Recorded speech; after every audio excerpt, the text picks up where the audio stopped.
what I want to look at this week is, are we using the right fairway woods? I see a lot of players using 3 woods, I see a lot of players using 5 woods, but majority of the people tend to use a 3 wood. Now, do we compress a 3 wood well enough or hard enough in order to get the best out of it? Not 100% sure. So what I want to do is have a little experiment this week and see if 5 woods will override 3 woods. Should players use 3 woods over 5 woods? Let's have a little look.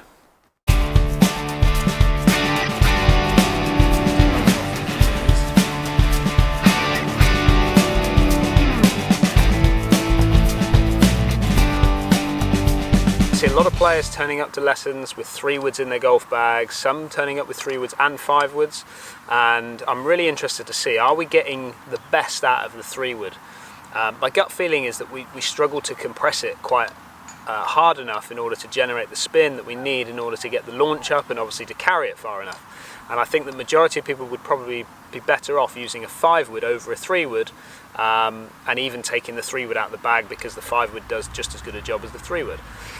Let's take some experiments and let's have a little look at some players. Let's have a little look at some data from players of handicap level, of all different handicaps, and then obviously we'll look at mine as well, and we'll just see what we're getting from it. Is we're going to use the same clubs for the players to come in and use. So I've got a Titleist 917 F2 3 wood, and I've got a Titleist 917 F2 5 wood. So this is an 18 degree and this one is a 15 degree. And we're just going to have a little look at those numbers with those players using them. We're also going to use the same ball, so we're going to use a Titleist Pro V1 golf ball. So they'll all use the same ball. So let's go and have a little look at the data that they've got from it. This is our player with a 16 handicapper. He started off with a 3 wood first, and then moved into the 5 wood. So we tested him with 3 balls with a 3 wood, and then 3 balls with a 5 wood. You can see there that his carry yardages with his 3 wood averaged at 190, and his carry yardages with his 5 wood averaged at 195. So yeah, really interesting. This guy doesn't actually carry a 5 wood, so he's definitely going to be looking at testing one. This is our 12 handicap player, and you can see there that his carry yardages with his 3 wood were 160 yard carry average and 163 yards, so he's 3 yards further on average with a 5 wood over a 3 wood. We have now our 7 handicap player. You can see here with his 3 wood testing, his average was 171 yard carry, and with his 5 wood it was 182 yard carry. This chap doesn't actually use a 5 wood also, so again, it's certainly something he's going to certainly look to consider. This is Colin Rowland. He'll be joining us later on. He plays off a handicap of 5. He carries a 3 wood and a 5 wood. You can see here that he is carrying his 3 wood, or the 3 wood, 149 yards on average. He is also carrying the 5 wood on average of 156. He indicates to me that he likes his 5 wood more so than his 3 wood. And probably, he said if he looks into it further, he probably does hit his 5 wood that much further. So he's certainly considering looking at changing. But we'll take him on the golf course. We'll have a little look at his numbers and we'll see what he gets from it. Now this is an interesting one. This is our 1 handicap player, very good golfer. He actually doesn't use a 5 wood. He uses a 3 wood and then like a hybrid 1 iron kind of club. He is carrying the 3 wood 201 yards on average, and he's carrying the 5 wood at 209 on average. If I go and disable the one that he hit quite poorly. If I disable that, we can see now that his numbers drop. His numbers pick up a little bit. So he's 211 carry with his 3 wood, and he's 209 carry with the 5 wood. Interestingly, yeah, there's probably about 10 yards difference of the rollout with this chap, and he was what really sort of highlighted to him was that how much more accurate he was with the 5 wood over the 3 wood, and he's certainly looking to consider having a little look at his bag now based on these numbers. These are my numbers that we're seeing here. So I tested this 3 wood and 5 wood also. You can see here that my carry average with the 3 wood is 239 yards, and with the 5 wood is 221 yards. I carry a 5 wood and I carry a 3 wood, and I got to say that if I've really got a tight shot and I really need to hit the fairway, then I will always go to my 5 wood. My 5 wood is my kind of go-to club, should we say. But when I just need to give it that little bit more and get to maybe a par 5 and 2, then I've got a 3 wood there to help me with that. I'm just able to hit the ball that little bit harder, so I can get the difference, the significant difference between the two clubs. But let's take it out on the golf course. Let's have a little look and see what my numbers, how they look like out here, and what they actually look like when we get them on the golf course. Let's take a little look.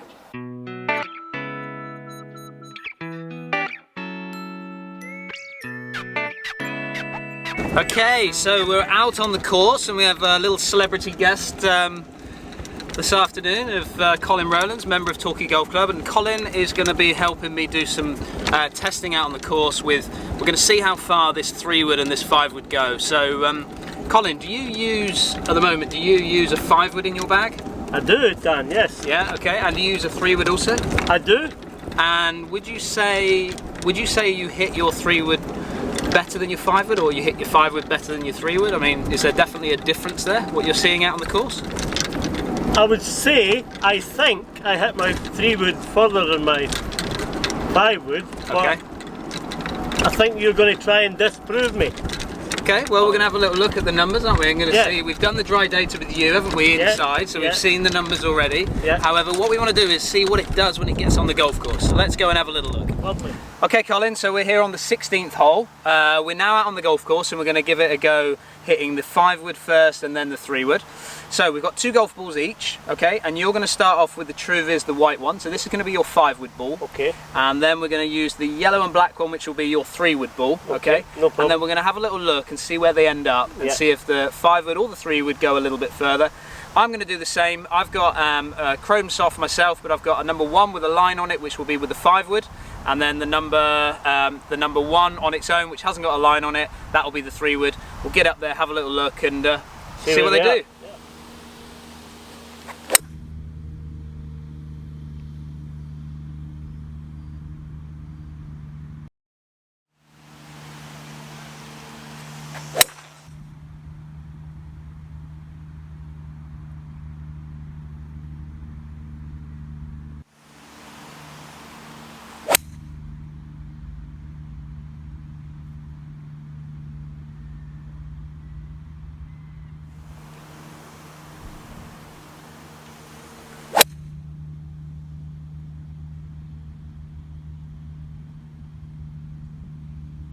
Okay, so we're just driving up slowly up the 16th now. We're just going to have a little look at where we ended up. Colin, how did you hit your 2 shots there? I thought I hit the 5-wood really well. Yeah. The 3-wood was slightly lower than I would have liked it. Yeah. But yeah, not bad. Yeah, both hit quite well. For clubs that you've never hit before, you felt like you went alright? That's right, yeah, okay. And was it what you kind of expected from your flight of your 5-wood? I mean, how does that compare to what you currently use? My 5, I've got a Callaway 5-wood and I usually hit it quite well. The 3-wood goes a bit lower, obviously, because of the loft on the club face, but yeah, I felt okay. I felt really nice with that club, yeah. Okay, good. I hit mine pretty good as well. I got a little bit more shape with my 3-wood than I did with the 5-wood, but all in all, I felt like I hit them all both pretty good and good for testing, you know. So we're just getting up there now. We're going to have a little look and just see what we get. So that's the 5-wood.